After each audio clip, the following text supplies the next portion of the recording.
it was very difficult to pull China together. You know, it was occupied, it was invaded, it was divided, and this was an extremely difficult and painful period for China from 1911, 1912 until the end of the Second World War, or we could say in Europe, the end of the Second World War.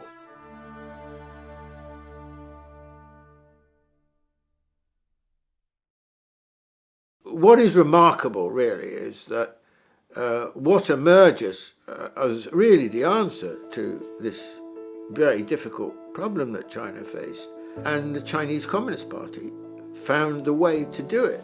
In China, the society doesn't really operate very well without a strong state. It goes back so long, this tradition. At the heart of China, which had the capacity to reconstruct and redefine China in a new and very different era. This was the achievement of the Chinese Communist Party. This was something which outside China has never been given the credit that it should be given, but I think in China it is, of course, greatly acknowledged. So this was a great moment for China, and it's found a way which is different from the Western way, in all sorts of different ways, to get to where it has. So that's one area I think has been very impressive. There's no question that the Chinese approach, the Chinese system is successful. Because, you know, when you've got a country that makes that kind of transformation, then, you know, the question then is, how did you do it? Well, you know, this was a complex process, but essentially the Chinese the Chinese society has a great leadership. You know, you have to say that overseeing this transformation, remarkable transformation, it doesn't just happen. It doesn't just sort of fall out of the sky. You know, you need a government or a party that can provide leadership to society, give it a sense of direction, and work out in a very practical, sequence way how to do it. That's very difficult. That's a hugely difficult process, and I think China is gifted with a very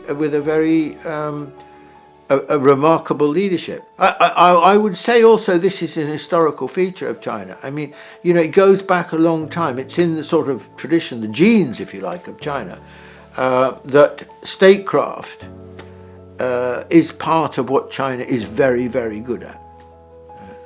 Hence its dependence, Chinese society's dependence in a way on having a strong, capable state.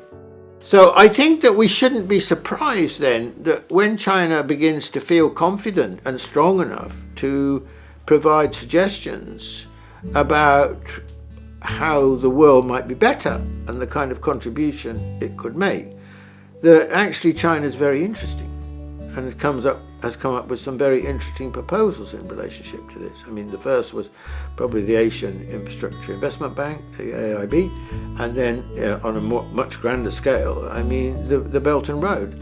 China has a capacity to be, in all senses, a very modern country with a very large influence in the world. And I'm confident that China can reach this point. The primary axis is the relationship with the developing world, and it sees itself as playing the role of assisting the modernization of these countries. And that's what I think is that is the most distinctive feature, I think, of Chinese globalization. We should view China's rise as one of these great forces of nature, that it is irresistible.